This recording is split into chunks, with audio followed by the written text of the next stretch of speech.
성경 말씀 보겠습니다. 성경 말씀은 로마서 제6장 10절에서 15절 말씀입니다. 로마서 제6장 10절에서 15절 말씀.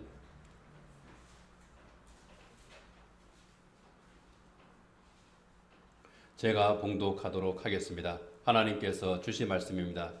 그가 죽으심은 죄에 대하여 단번에 죽으심이요 그가 살아계심은 하나님께 대하여 살아계심이니 이와 같이 너희도 너희 자신을 죄에 대하여는 죽은 자요 그리스도 예수 안에서 하나님께 대하여는 살아있는 자로 여길지어다. 그러므로 너희는 죄가 너희 죽을 몸을 지배하지 못하게 하여 몸의 사욕에 순종하지 말고 또한 너희 지체를 불의의 무기로 죄에게 내주지 말고 오직 너희 자신을 죽은 자 가운데서 다시 살아난 자 같이 하나님께 드리며 너희 지체를 의의 무기로 하나님께 드리라. 죄가 너희를 주장하지 못하리니 이는 너희가 법 아래에 있지 아니하고 은혜 아래에 있음이라. 그런즉 어찌하리요 우리가 법 아래에 있지 아니하고 은혜 아래에 있으니 죄를 지으리요 그럴 수 없느니라. 아멘. 프란츠 카프카라고 하는 사람이 이런 말을 했습니다.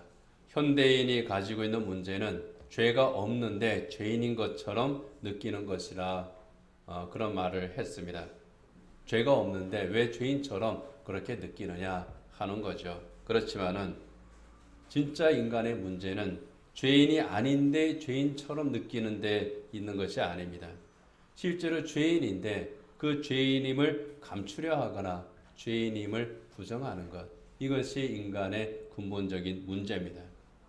완벽한 타인이라고 하는 영화가 있었습니다. 거기에서 이것을 참 잘 보여줍니다. 내용은 이렇습니다.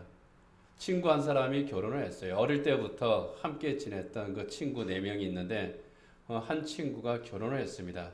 집들이를 갔습니다. 집들이에서 음식을 나누어 먹고 이제 서로 즐겁게 이야기를 오가다가 한 사람이 제안을 합니다. 우리 게임 하나 하자. 그 게임의 내용은 각자가 가지고 있는 스마트폰을 탁자 위에 올려놓는 겁니다. 그리고 그 이후로 전화가 오면 스피커를 켜고 모든 사람이 다 듣도록 한 상태에서 전화 받아야 돼요. 카톡이나 문자가 오면 그것도 모든 사람에게 공개를 해야 됩니다. 숨기지 말자는 겁니다. 재밌겠다. 우리 그렇게 한번 해보자. 여기 시작을 했습니다. 장난으로 시작한 거예요. 그런데 시간이 지나면서 심각해집니다. 하필이면 그때에 오지 말아야 할 전화가 옵니다. 그때 받아서는 안 될 문자가 날아옵니다. 다른 사람에게 숨기려고 했던 것들이 지금까지 친구에게조차도 자기 배우자에게조차도 감추었던 그런 내용들이 문자와 전화를 통해서 드러나기 시작하는 겁니다. 그러면서 문제가 심각해져요. 변명하고 왜 이 전화가 왔는지, 이 문자는 사실은 어떤 것인지 변명합니다. 그리고 화도 내요. 걷잡을 수 없이 관계가 이상하게 꼬여만 갑니다. 하룻밤에 있었던 이 일을 그린 영화입니다. 이 영화에서 말하고자 하는 것은요, 비밀이 있다는 거죠. 누구나 비밀이 있다는 겁니다. 친구에게도 또 자기 배우자에게도 감추고 싶은 그러한 비밀, 또 감추어야만 또 관계를 유지할 수 있는 그런 것들이 있다 하는 겁니다. 드러나면 안 되는 부끄러운 일이 있습니다. 부부 사이의 관계나 또 친구와의 우정이 깨지는 그런 일이 있다는 거예요. 그래서 감추려고 하고 또 부정하고 변명을 합니다. 영화에서만 이야기는 아닌 것 같아요. 그렇게 감추면서 살아가는 것이 또 대부분의 사람들의 모습인지 모르겠습니다. 현대인들뿐만 아니라 모든 인간의 문제는 본질적으로 죄를 해결할 능력이 없다는 겁니다. 감춘다고 해서, 부정한다고 해서 해결될 수 있는 것이 아니라는 겁니다. 그렇게 함으로써 법적인 책임은 면할 수도 있습니다. 감춤으로써, 비밀을 유지함으로써 관계를 계속 지속할 수도 있습니다. 그렇지만은 근본적으로 죄의 문제에서 자유로울 수가 없는 거죠. 그 안에는 언제든지 이 죄에 대한 죄책감, 그리고 부끄러움, 그리고 해결할 수 없는 것에 대한 안타까움, 이러한 것이 늘 그 안에 도사리고 있는 겁니다. 인간은 이렇게 죄의 영향 아래에 매여 있습니다. 이렇게 죄에 매여 있는, 죄의 영향 아래에 있는 인간의 모습에 대해서 시편 130편 3절에서는 이렇게 말씀합니다. 여호와여, 주께서 죄악을 지켜보실진데 주여 누가 서리이까? 주께서 죄악을 지켜보실진데, 주께서 이 안을 들여다보고 계시기 때문에 주님 앞에서 감출 것이 없다는 거예요. 범죄자가 잡힙니다. 그러면 수사관들이 가장 먼저 하는 일이 뭡니까? 여러 가지 일들 가운데 하나가 스마트폰을 빼앗는 겁니다. 압수하죠. 그리고 그 안을 들여다봅니다. 거기에 보면 모든 게 다 있어요. 그 사람이 언제 어디에서 무엇을 했는지, 누가 전화를 했는지, SNS에서는 어떠한 그 내용을 주고받았는지, 이 모든 사생활이 그 안에 다 들어 있습니다. 요즘은 또 위치 추적까지 다 되죠. GPS가 다 그 사람이 어디에서 뭘 했는지 다 그렇게 가르쳐 줍니다. 이것을 알려주지 않으려고 비밀번호를 안 가르쳐 주고 그 안에 내용을 지워도 어떻게 됩니까?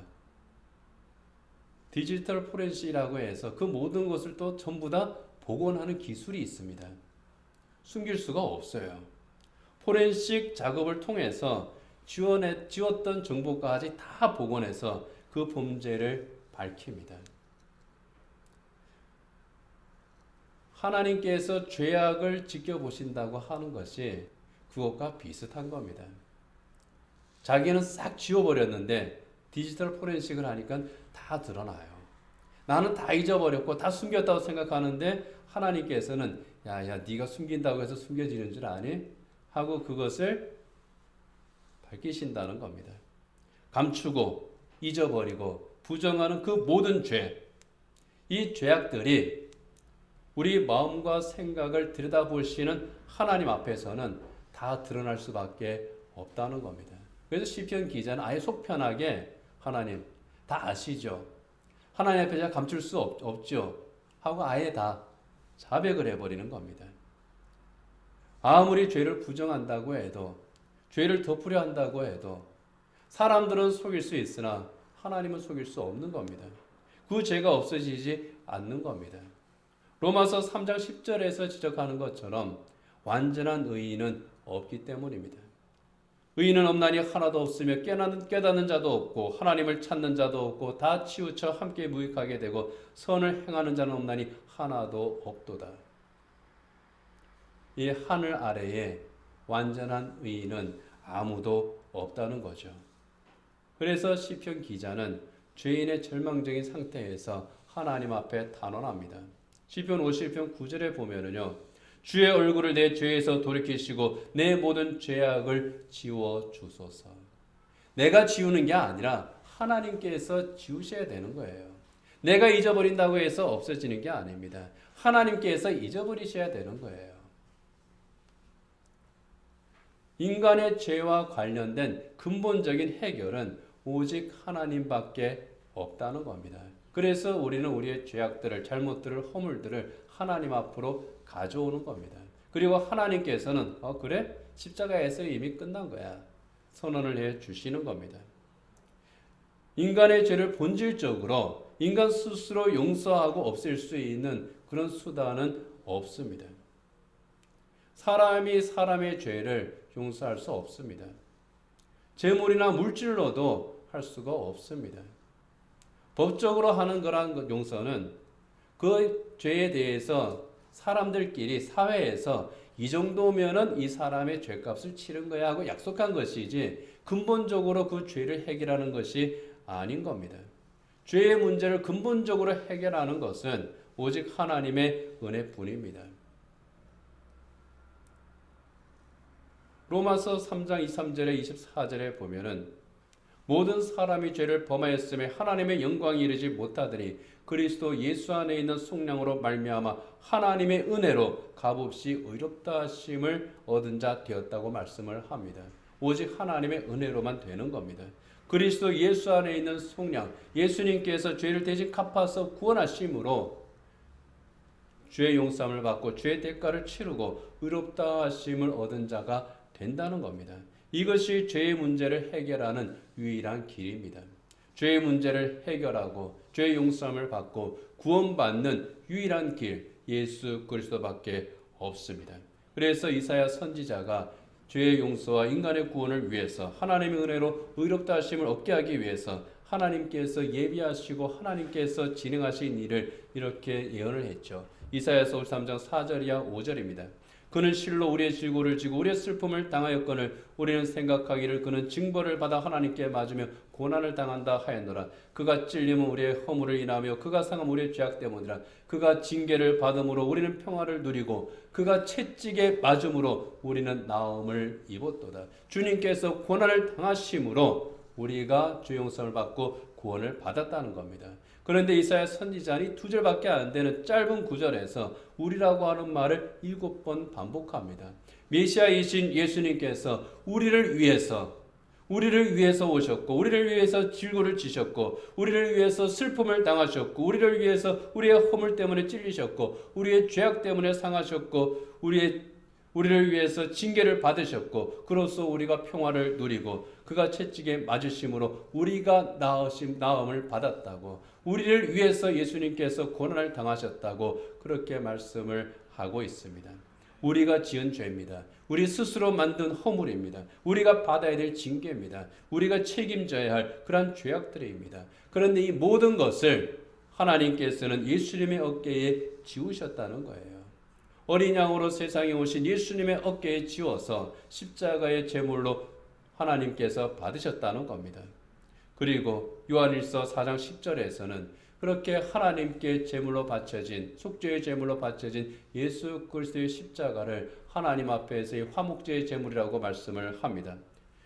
사랑은 여기 있으니 우리가 하나님을 사랑한 것이 아니요 하나님 우리를 사랑하사 우리 죄를 속하기 위하여 화목제물로 그 아들을 보내셨습니다.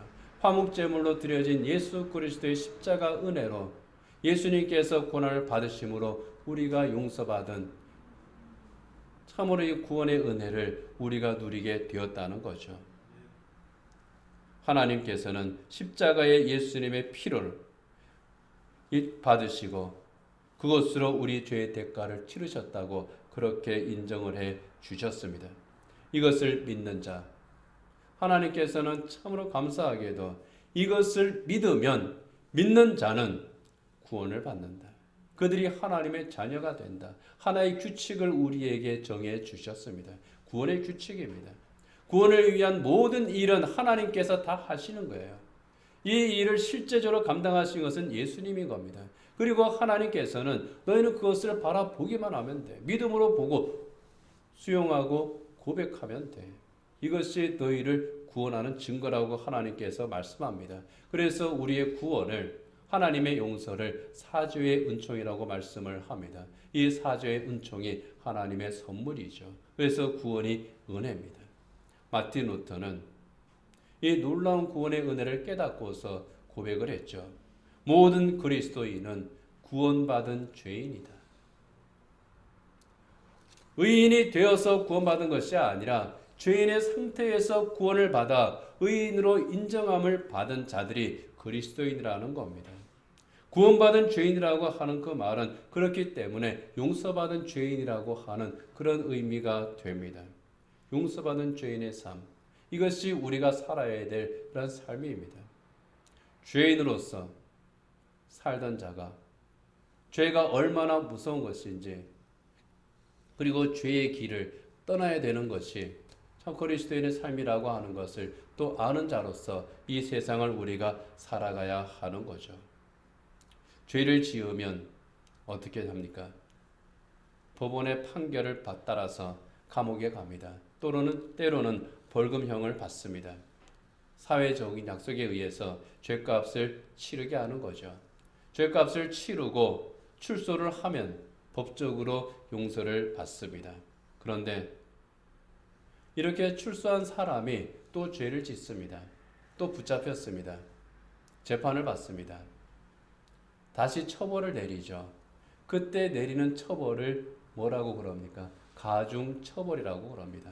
왜 가중처벌합니까? 이전에 지은 죄에 대해서 법적인 대가는 치렀지만은 그 죄에 대한 뉘우침이나 변화가 없기 때문입니다. 그래서 가중처벌합니다. 용서받았다고 하는 것은요, 용서받은 죄인으로 산다고 하는 것은요, 용서받은 것으로 끝나는 것이 아니라 죄에 대한 뉘우침과 청산까지를 의미합니다.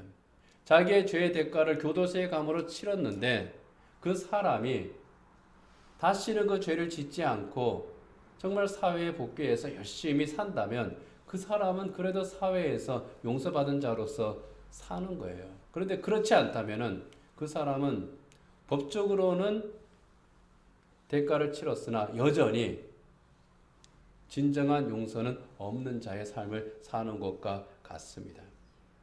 하나님 앞에서 우리가 용서받은 죄인으로 사는 것은 죄에 대해서 우리가 뉘우칩니다. 자백합니다. 그리고 그 다음에 죄의 관계를 끊는 거예요. 그것을 힘쓰면서 사는 겁니다. 예수님 앞에 범죄한 여인이, 현장에서 붙잡힌 여인이 예수님 앞에 서게 됐습니다. 사람들이 여인을 끌고 왔습니다. 우리가 이 여인을 범죄한 현장에서 붙잡았습니다. 어떻게 할까요? 이 여인의 저지른 범죄는 율법에 의하면 돌에 맞아 죽어야 되는 그러한 범죄입니다. 돌로 쳐 죽일까요? 예수님께서 땅바닥에 글을 쓰시고 일어나서 말씀하시죠. 너희 가운데 죄 없는 자가 먼저 치라. 사람들이 뿔뿔이 흩어졌습니다. 예수님께서 여인에게 말합니다. 너를 정죄하던 이들이 어디 있느냐? 아무도 없습니다. 나도 너를 정죄하지 않겠다. 이 말씀을 하신 후에 뭐라 그럽니까? 나도 너를 정죄하지 않는다. 그 다음 말씀이 중요해요. 가서 다시는 죄를 범하지 말라. 나도 너를 정죄하지 않는다고 하는 말씀은요, 이 여인이 죄가 없다고 하는 뜻이 아닙니다. 이 여인의 죄를 묻지 않겠다는 게 아니에요. 분명히 여인의 죄는 존재합니다. 그러나 주님께서는 이 죄를 용서하시는 거예요. 당신의 죄는 분명히 죄다. 그러나 하나님께서 그 죄를 용서하신다는 거죠. 그러니 다시는 죄를 짓지 마라.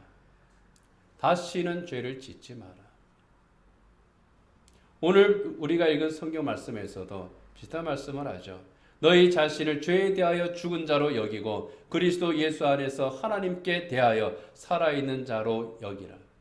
죄에 대하여 죽은 자로 여긴다고 하는 것은요, 죄의 유혹에 대해서 반응하지 말라는 겁니다. 죄가 어떻게 유혹을 한다고 해도 거기에 대해서 아무런 반응도 보이지를 마라. 죄의 유혹에 반응하지도 말고 죄가 지배하지도 못하게 하라. 그런 뜻입니다.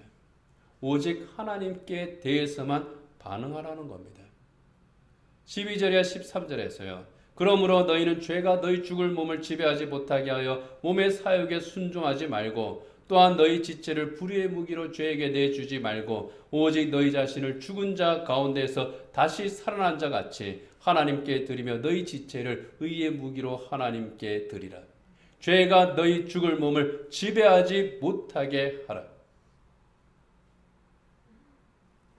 예수님의 십자가로 구원받은 그리스도인은요, 하나님의 은혜 아래 있는 사람입니다.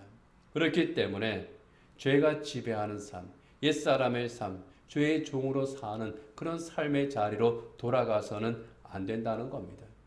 14절 이하 15절에서 이렇게 말씀합니다. 죄가 너희를 주장하지 못하리니 이는 너희가 법 아래 있지 아니하고 은혜 아래 있음이라. 그런즉 어찌하리요? 우리가 법 아래 있지 아니하고 은혜 아래 있으니 죄를 지으리요? 그럴 수 없느니라. 아주 단호하게 말씀을 하고 있습니다. 그렇기 때문에 그리스도인은 나는 죄의 종이 아니라 의의 종이라. 나는 하나님의 자녀라고 하는, 구원받은 하나님의 자녀라고 하는 분명한 정체성을 가지고 하나님의 자녀답게 살아야 하는 겁니다. 깨끗하게 목욕을 했습니다. 몸에 있는 때를 다 씻었습니다. 개운해졌습니다. 이제 목욕을 끝나고 나왔습니다. 옷을 갈아입습니다. 목욕하러 가기 전에 내가 입었던 옷이 있습니다. 땀에 절었고 때가 꼬질꼬질한 옷입니다. 그리고 그 옆엔 새 옷이 있습니다. 어떤 옷을 입습니까? 목욕하기 전에는 더러운 옷을 입었지만 목욕한 후에는요, 그 더러운 옷을 다시 입는 사람 없습니다. 목욕한 후에는 새 옷을 입습니다. 깨끗하게 목욕했으면 깨끗한 옷을 입어야 되는 겁니다. 구원받아서 죄에서 깨끗하게 씻음을 받았으면 썩어져가는 옛사람의 옷을 다시 꺼내서 입는 것이 아니라 하나님의 의와 진리의 거룩함으로 지으심을 받은 새 사람의 옷을 입어야 되는 겁니다. 음주운전 단속에 걸린 사람들이 있습니다. 이 사람들은 대부분, 정말 거의 대부분 그런답니다. 저 조금밖에 안 마셨는데요. 한 잔밖에 안 마셨는데요. 마신 지 8시간이 지났는데요.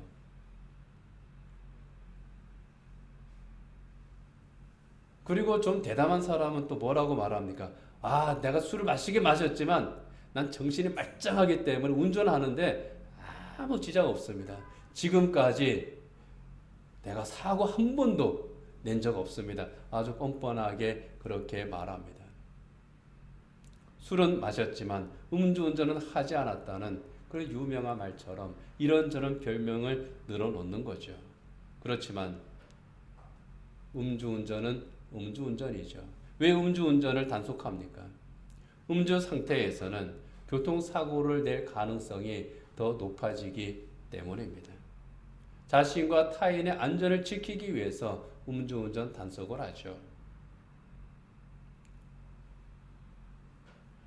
비슷한 원리입니다. 한국교회 전통은 술을 마시지 않습니다. 왜 술을 마시지 못하게 합니까? 술 마신다고 해서 지옥에 가는 것 아닙니다. 그래도 우리는 술에 대해서는 절제를 시킵니다. 그리고 하나님 앞에서 정말 나시린 새약과 같이 단주도 합니다. 이유가 있습니다. 우리 한국교회의 전통이 세워지고 또 다른 나라에서도 한국교회의 전통을 부러워하거나 또는 경건한 청교도 신앙을 가지고 있는 그런 그 교회들에게서는 또 이렇게 음주의 절제 전통을 지키는 이유가 있습니다. 비유를 하면은요, 이겁니다. 음주운전이 언제든지 교통사고를 내게 하는 원인이 되죠. 몸이 반응을 못하게 하든 그 마음이 해이해지든 어떤 점에서든 간에 가능성이 훨씬 높아집니다. 이 음주라고 하는 것이 그것과 같아요. 죄악의 유혹에 빠지게 하는 이 문의 열쇠와도 같은 것이 음주예요. 내 마음을 풀어버립니다. 내 영혼을 무장해제시키는 것이 음주예요. 그래서 한국교회 전통에서 또는 한국교회 전통뿐만이 아니라 청교도나 개혁주의 교회 전통에서는 그래서 술을 마시지 말라는 겁니다. 그리고 술을 마시는 분들이 또 그런 얘기를 합니다. 한 잔이 두 잔 되고 두 잔이 석 잔 되고 그래서 처음에는 사람이 술을 마시지만 그 다음에는 술이 사람을 마시고 그 다음엔 술이 술을 마시게 되더라. 그리고 술 때문에 폐가 망신한 다음에 뭐라고 그럽니까? 절대로 마시지 마라. 여러분, 술을 마신다고 해서 지옥에 가지는 않지만은 그것이 성도의 경건한 생활, 하나님 앞에서의 복된 생활을 유지하는 데에는 아무런 도움이 되지를 않습니다. 사도 바울이 예외를 둔 적이 있긴 있습니다. 약에 쓰기 위해서. 그러나 그 약에 쓴다고 하는 것이 핑계가 되어서는 또 안 됩니다. 하나님의 구원의 은혜로 구원받은 사람, 내 몸과 마음을 정결하게 하기 위해서, 죄악의 유혹에 빠지지 않기 위해서 절제하는 거예요. 술뿐만이 아닙니다. 그것처럼 우리를 유혹을 하고 우리를 무너뜨리는 것들이 있습니다. 음주운전하듯이 그렇게 우리의 인생을 운전하게 만드는 것들이 있습니다. 하늘나라로 가는 우리 인생을 운전에 비유한다면 음주운전 상태로 저 하늘나라로 우리가 가서는 안 되겠다는 겁니다. 우리 인생의 핸들을 영적인 운전 상태에서 하지 말자는 겁니다. 보다 분명한 것은 이겁니다. 내가 사람들 앞에서 할 수 있는 일이라면 하나님 앞에서도 할 수 있어야 돼요. 하나님 앞에서 내가 할 수 없는 일이라면 사람들 앞에서도 할 수 없어야 됩니다. 이것이 바로 코람데오 정신입니다. 하나님 앞에 서 있는 사람, 구원받은 죄인으로서, 죄에서 용서함을 받은 하나님의 자녀로서 하나님 앞에 서 있는 사람의 삶의 태도입니다. 그렇기 때문에 내가 하는 일이 부끄러운 일이라면 정말 부끄러워해야 됩니다. 부끄러운 일인데 부끄러워하지를 않는 사람들이 참 많아요. 그 부끄러움을 인정만 하고 끝나버립니다. 아니죠. 내가 하는 일이 부끄러운 일이라면 부끄러워하고 버려야 됩니다.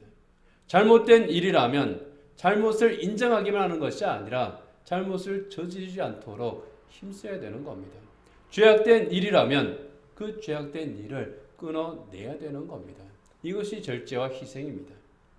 그리스도인답지 못한 일이라면 하지 말아야 하는 겁니다. 로마서 1장에서는 그리스도인으로서 합당하지 못한 일, 하나님이 없는 사람의 일을 이렇게 지적을 합니다. 1장 29절이야 32절입니다.